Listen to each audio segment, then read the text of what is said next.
Assalamualaikum warahmatullahi wabarakatuh. Perkenalkan, nama saya Arianto, jurusan Pendidikan Geografi, NIM 1913309961, Fakultas Keguruan dan Ilmu Pendidikan, Universitas 19 November Kolaka. Pada kesempatan kali ini, saya akan membahas materi seputar perencanaan wilayah, di mana pembahasan yang akan saya bawakan tentang perencanaan wilayah itu sendiri.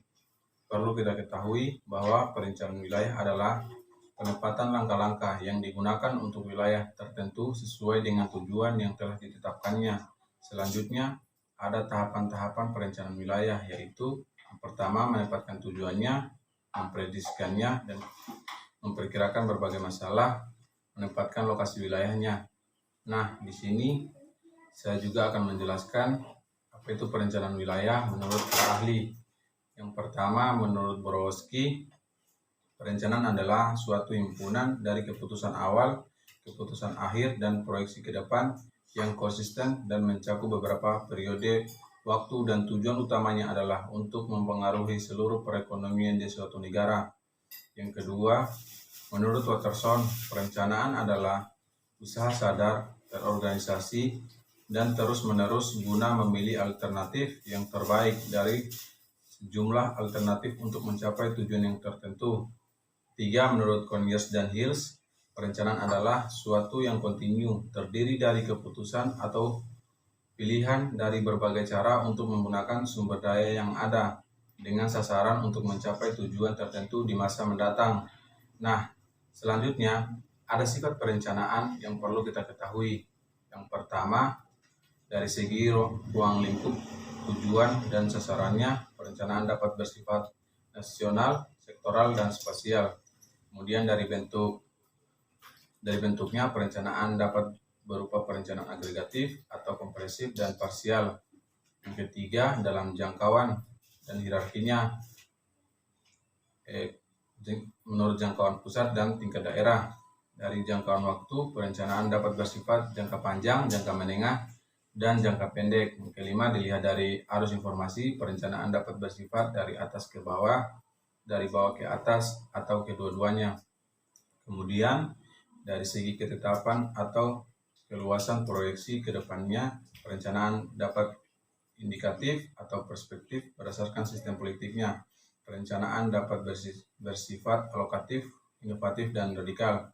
3 aspek yang perlu diperhatikan untuk menjaga kualitas produk perencanaan. Yang pertama, tuntunan untuk semakin melibatkan partisipasi masyarakat dalam proses pengembalian keputusan dan adanya keterbukaan dalam proses pengembangan. Kedua, perencanaan tahunan dan perencanaan jangka panjang. Perlu integritas dalam perencanaan jangka panjangnya. Pentingnya perspektif jangka panjang juga ditekankan dengan perlu menampung kecenderungan global, khususnya perkembangan ekonomi dan teknologi. Perlu dikaji implikasinya terhadap pencapaian sasaran pembangunan jangka menengah. Yang ketiga, perlunya memperhatikan kualitas data dan informasi yang akurat dan terkini sebagai basis pengambilan keputusan dan penyusunan dokumen perencanaan. Nah, selanjutnya ada fungsi perencanaan.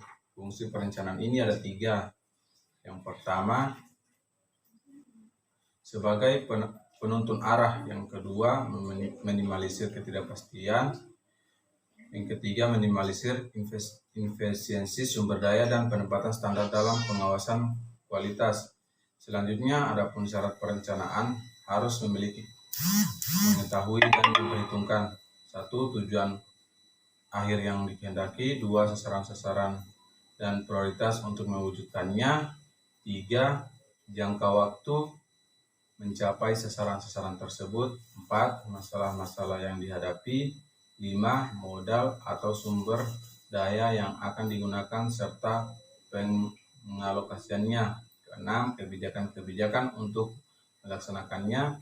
Yang ke-7, orang organisasi atau badan pelaksanaannya. Yang ke-8, pemantauan, mekanisme evaluasi dan pengawasan pelaksanaannya.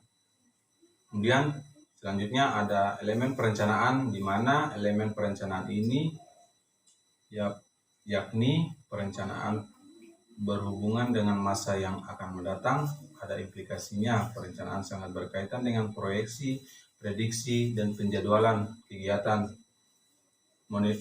monitoring, dan evaluasi. Merencanakan berarti memilih berbagai alternatif tujuan agar mencapai kondisi yang lebih baik dan memilih cara untuk mencapai tujuan dari kegiatan tersebut. Perencanaan sebagai alat untuk mengalokasikan sumber daya yang terbatas sebaik mungkin. Pengumpulan dan analisis data dan informasi mengenai ketersediaan sumber daya yang ada menjadi penting. Nah, selanjutnya ada faktor-faktor perencanaan wilayah. Yang pertama, potensi setiap wilayah berbeda-beda, di mana daerah A unggul di sektor pariwisata, sedangkan daerah B unggul di sektor pertambangan. Yang kedua, perkembangan teknologi. Seperti yang kita ketahui, teknologi sifatnya berubah-ubah dan sifatnya terus berkembang. Maka dari itu, perlu dilakukan perencanaan wilayah agar sistem jaringannya dapat diakses oleh seluruh masyarakat. Yang ketiga, adanya kesalahan perencanaan di masa lalu, seperti yang kita ketahui, dibuat oleh manusia yang mungkin masih memiliki kesalahan atau kekurangan, karena sifat-sifat dan kebutuhan manusia tentunya terus berubah-ubah, di mana harus diperbaiki dan diubah menjadi lebih baik. Kemudian yang keempat, kebutuhan akan lahan yang semakin meningkat, semakin bertambahnya zaman, maka semakin banyak pula penduduk manusia yang menyebabkan kepadatan penduduk, sehingga manusia tersebut membutuhkan lahan atau tempat tinggal yang layak untuk ditinggali, sehingga perlu dilakukan perencanaan wilayah agar pemukiman atau tempat tinggal tersebut bisa diatur sesuai dengan kebutuhan masyarakat. Nah, mungkin itu saja penyampaian materi kali ini. Lebih dan kurangnya mohon dimaafkan. Billahi taufiq wal hidayah. Wassalamualaikum warahmatullahi wabarakatuh.